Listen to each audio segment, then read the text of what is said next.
پہلے حصے میں آیا کہ سب سے پہلے اسلام لائے علی رضی اللہ عنہ۔ عمر بن مرہ کہتے ہیں میں عجیب سمجھی اس بات کو کہ ایک گل ہوئی، میں نے ابراہیم نخی کے سامنے جا کر یہ بات بتائی، انہوں نے کہا نہیں غلط ہے، اینج نہیں، سب سے پہلے اسلام لانے والے کون ہیں؟ ابو بکر صدیق۔ اے پوری حدیث سی میں پھر کہنا ایک آیت لکھی ہے کہ جس نے علم کی بات چھپائی اس پر اللہ کی۔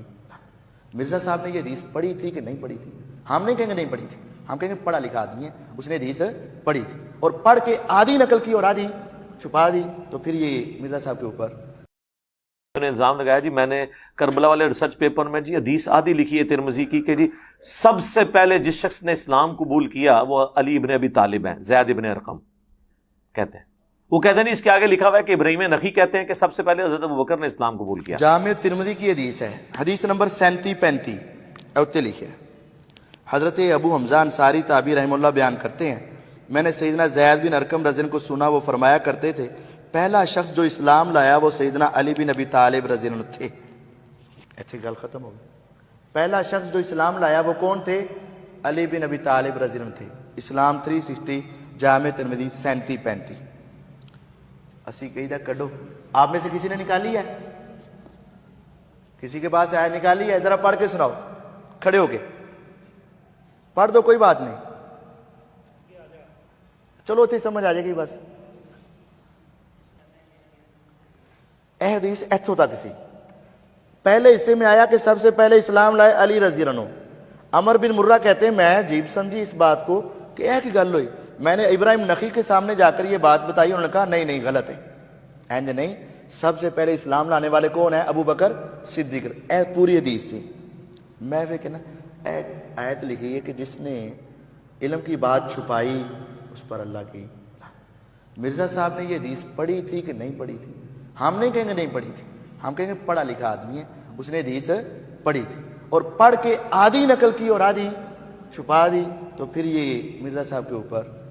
تو میرے بھائی اس ریسرچ پیپر سے پہلے میں نے اس پہ پوری ویڈیو ریکارڈ کرائی ہے، سب سے پہلا مسلم کون، اور اس میں نے پوری حدیث بیان کر کے اس کی انجینئرنگ کی ہے کہ حدیث یہی ہے کہ زید ابن ارقم کہہ رہے ہیں، کیونکہ زید ابن ارقم کون ہے؟ صحابی اور سابقون الاولون میں، وہ کہہ رہے ہیں کہ حضرت علی پہلے شخص ہیں جنہوں نے اسلام قبول کیا، اور غدیر خم کی حدیث کے راوی بھی زید ابن ارقم ہے، اور ابراہیم نخی جو صحابی کے قول سے ٹکرا رہا ہے اس کا قول امام ترمذی نے نقل کیا۔ ابراہیم نخی 50 ہجری میں پیدا ہوا ہے، حضور کی وفات کے 40 سال کے بعد وہ پیدا ہوا ہے۔ جو بندہ حضور کا ساتھی ہے شروع کا، خلفاء راشدین کا ساتھی ہے، حضرت علی کا ساتھی ہے، غدیر خم کی حدیث کا راوی ہے، اس کی بات مانو یا ابراہیم نخی جڑا جمع ہی بعد ہی 40 سال بعد، اور وہ دی گل بھی میں مان لینا اگر وہ صحابی سے اختلاف نہ کر رہا ہوتا۔ ابراہیم نخی جب پیدا ہوئے ہیں اس وقت سنی شیعہ کنفلکٹ آ چکا تھا، تو ابراہیم نخی کو کچھ سنی سنائی بات پہنچ گئی تو انہوں نے آگے بیان کر دی، انہوں نے کسی صحابی کا ذکر نہیں کیا۔ جو بندہ حضور کی وفات کے 40 سال بعد پیدا ہو رہا ہے وہ کس طرح کہہ سکتا ہے کون بندہ پہلے اسلام لے کے آیا؟ سمجھ آئیے آپ کو؟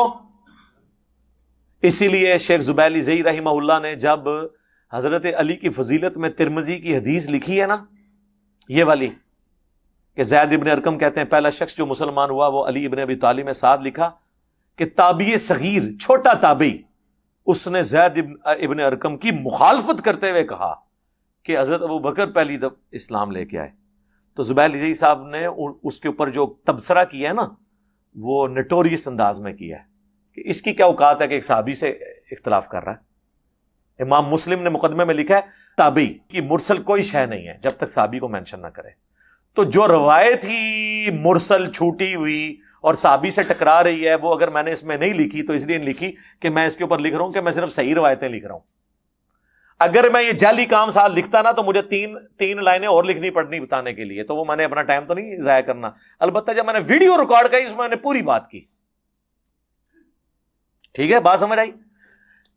ایک اس کربلا والے ریسرچ پیپر پہ ایک اعتراض کسی نے کیا جی آپ نے وہ ایک حدیث لکھی ہے بخاری کی کہ حضرت عمر کی میت پہ حضرت علی نے جو ہے نا حضرت عمر کے لیے جو تعریفی کلمات کہے تھے وہ تو آپ نے نقل کیے ہیں، لیکن اس میں سے ایک جملہ آپ نے چھوڑ دیا ہے۔ یہ نا اس کے آگے اگر یہ پمفلٹ آپ کے پاس ہو، اس کی 3 نمبر حدیث کے تحت نا آگے نوٹ لکھا ہے صحیح بخاری کی 3700 اور 7207 ہے، اس میں بھی شروع سے حدیث بندہ چھوڑ دے نا تو بہانہ بن سکتا ہے میرا موضوع کے ساتھ اگلا تعلق تھا، آخر سے چھوڑ دے بہانہ بن سکتا ہے شروع کے ساتھ تعلق تھا، درمیان سے ایک جملہ چھوڑنا یہ خرابی کی نشانی۔ حضرت عمر رضی اللہ عنہ شہید ہو گئے، کفن دے کے ان کو چارپائی پہ لٹا دیا گیا۔ حضرت عبداللہ بن عباس رضی اللہ عنہ فرماتے ہیں میں وہاں کھڑا تھا، ایک بندے نے آ کر میرے کندھے پہ ہاتھ رکھا، میں نے پیچھے مڑ کر دیکھا، وہ علی رضی اللہ عنہ تھے۔ اب اصل حدیث میں یہ ہے کہ انہوں نے کہا انی کنت لارجو ان القی اللہ بمثل عملی منک ما خلفت عہدا، کہ تسی ایسا کوئی بندہ پیچھے چھڈیا ہی نہیں کہ جہدے وال ویکھ کے منوں امید ہوئے، یہ تمنا ہو کہ کاش کہ اس جیسے عمل لے کر میں اللہ کو ملوں۔ صرف آپ ہی ایسی ہستی تھی کہ ساری زندگی میری یہ تمنا ہو، میری تمنا تھی کاش ایسا کبھی ہو جائے کہ میں رب کے سامنے جاؤں، کھڑے علی ہوں، نامہ اعمال عمر کا کھل جائے، میری یہ تمنا تھی۔ آپ کے بعد کوئی ایسا یہ جملے بولے اور پھر کہا اللہ پر رحم کرے، میں تو ہمیشہ ہی یہ سمجھتا تھا کہ آپ اکٹھے ہوں گے کیونکہ نبی علیہ السلام کا اکثر آپ کا نام لیتے تھے۔ اس میں یہ پوری حدیث بیان کی ہے۔ یہ جو جملے تھے نا کہ میں آپ جیسے عمل پسند کرتا تھا، اے درمیان چ جملہ کھا گیا، درمیان چ جملہ چک لیا۔ کیوں؟ یہ ایک جملہ حضرت عمر رضی اللہ عنہ کے اوپر لگنے والے تمام اعتراضات کا جواب تھا۔ مرزا صاحب درمیان چ وہ جملہ ہی غائب کر گئے۔ میں ہوں انہوں نے پڑھانا کہ اے پڑھی یار ایتھے لکھیا ہے، اپنے موبائل چو کڈاں ذرا ایتھے لکھیا ہے، اے کیوں وچوں غائب ہویا ہے؟ یہ ہے مرزا صاحب کی رافضیت نوازی۔ وہ اس لیے میں نے چھوڑ دیا تھا کہ بخاری کے جس ترک کو میں ذکر کر رہا تھا وہ اس میں وہ الفاظ موجود نہیں تھے، لیکن اس سے پہلے میری ویڈیوز میں وہ جملے موجود ہیں، 2012 کی ویڈیوز میں بھی میں نے کو نکالے تو نہیں ہے۔ وہ ترک اتنا پیارا تھا کہ میں اس کو مس نہیں کرنا چاہتا تھا۔ اس میں الفاظ ہیں کہ ایک شخص آ کے عبداللہ ابن عباس کہتے ہیں کہ میری شولڈر پہ آ کے کون ہی رکھتا ہے اور کہتا ہے اے عمر، میں نے اکثر رسول اللہ سے سنا تھا میں ابو بکر اور عمر داخل ہوئے، میں ابو بکر اور عمر نکلے، مجھے امید تھی تو اپنے دو ساتھیوں سے جا ملے گا، اور بڑے تعریفی کلمات، اور کہتے ہیں میں نے مڑ کے دیکھا تو علی بن ابی طالب تھے۔ اب اس میں جو سوز و گداز ہے وہ اس میں نہیں ہے۔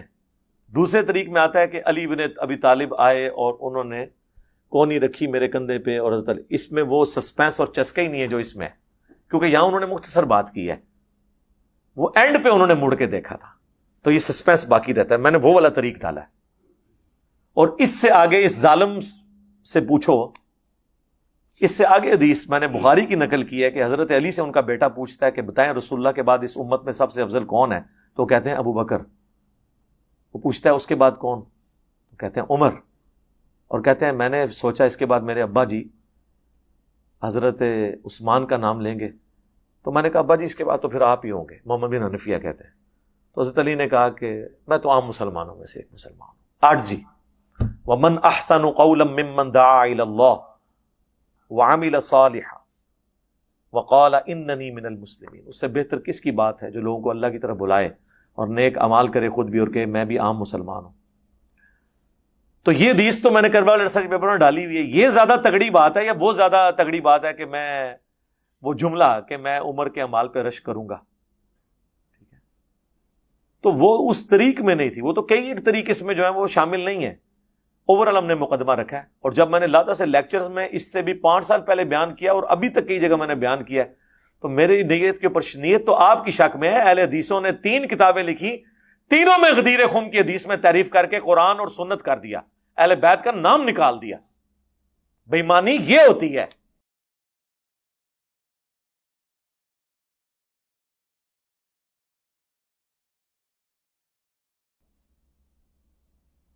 اب چونکہ ان کی دھمیں کٹی ہوئی تھی ہم نے پکڑ لی ہیں، اور میں نے چیلنج کیا ہے مجھ سے پہلے کوئی ریناؤنڈ عالم دین دکھائیں اہل حدیث کا۔ وہ کہتے ہیں مولانا اسحاق کو ہم دکھاتے ہیں۔ مولانا اسحاق تو اہل حدیث نے فارغ کر کے کافر قرار دے دیا تھا، جو کبھی مولا علی لفظ یوز کرتا ہو۔ زبیر علی زئی صاحب نے بھی جو استعمال کیا نا، اس کے پیچھے بھی میرا خفیہ ہاتھ تھا۔ اور یہ صحیح حدیث ایک سناؤں، نبی کریم صلی اللہ علیہ وسلم فرمایا تھا کہ میری بیویوں میں سے کون سی بیوی ہے جس پر حواب کے کتے بھونکیں گے؟ صحیح ہے یہ۔ جب عائشہ صدیقہ اپنے ساتھیوں کے ساتھ لشکر کے ساتھ جا رہی تھی حواب سے، تو وہاں کتے بھونکے بہت زیادہ۔ یہ غیب کی خبر پوری ہوئی، ثابت ہوئی۔ اس لیے ہم کہتے ہیں کہ نبی کریم صلی اللہ علیہ وسلم کو جو اللہ نے غیب بتایا تھا وہ جانتے تھے وحی کے ذریعے۔ تو عائشہ صدیقہ نے پوچھا یہ کون جگہ؟ فرمایا یہ حوض ہے. انہوں نے کہا فرمایا مجھے تو حدیث یاد آ گئی, میں واپس آنا چاہتی ہوں. تو انہوں نے کہا کہ نہیں, اللہ مسلمانوں میں صلح کرا دے. یعنی مسئلہ صلح کا تھا, جنگ کا نہیں تھا. پھر جنگ ہوئی اور وہ پیشن گوئی پوری ہوئی. سر ادھر یہ بتا دیں ناسبی کون ہوتے ہیں؟ ہمارے اہل حدیث ناسبی, میں کافی ناسبی. میں یہ بتاؤں کہ ایک شیعہ ہے نا, شیعہ جو صحابہ کو برا کہتے ہیں, یہ بھی گمراہ لوگ. ایک ہے ناسبی جو سیدنا علی رضی اللہ تعالیٰ عنہ سے بغض رکھتے ہیں, سیدنا حسین رضی اللہ عنہ سے بغض برا کہتے ہیں. ان میں سے فیض عالم صدیقی تھا ایک جیلم میں, اور اسی طرح قتل ہو گیا. اس طرح اور بھی ہے. تو بہرحال یہ جو علی مولا علی, نبی پاک نے فرمایا کہ میں جس کا مولا اس کا علی مولا. یہ صحیح حدیث ہے, من کنت مولا فعلی مولا. جو مولا علی سے جو مولا سے مراد مشکل کشا نہیں ہے بلکہ محبوب اور پیارا ہے, تو جو اس سے دشمنی رکھتا ہے برا کہتا ہے ناسبی ہے. یہ کچھ اہل حدیثوں جو منی میں گھس آئے. بھائی ہم نہ ناسبی ہیں نہ شیعہ ہیں. تو میں اسے کہہ کے زبردستی یہ کہتا تھا, پھر وہ شروع ہو گئے تھے مولا علی اور اہل سنت کا لفظ, ورنہ وہ پہلے اہل حدیث کا لفظ یوز کرتے تھے. میں کہتا تھا کہ یار اس نفس کی جو انورٹڈ کاما میں عزت ہے نا سب کانٹیننٹ میں, اس طرح آپ بات نہیں پہنچا سکتے. آپ اہل سنت لفظ استعمال کریں جو مین سٹریم میں ہمارا چل رہا ہے, حکمت سے دعوت کا کام کریں.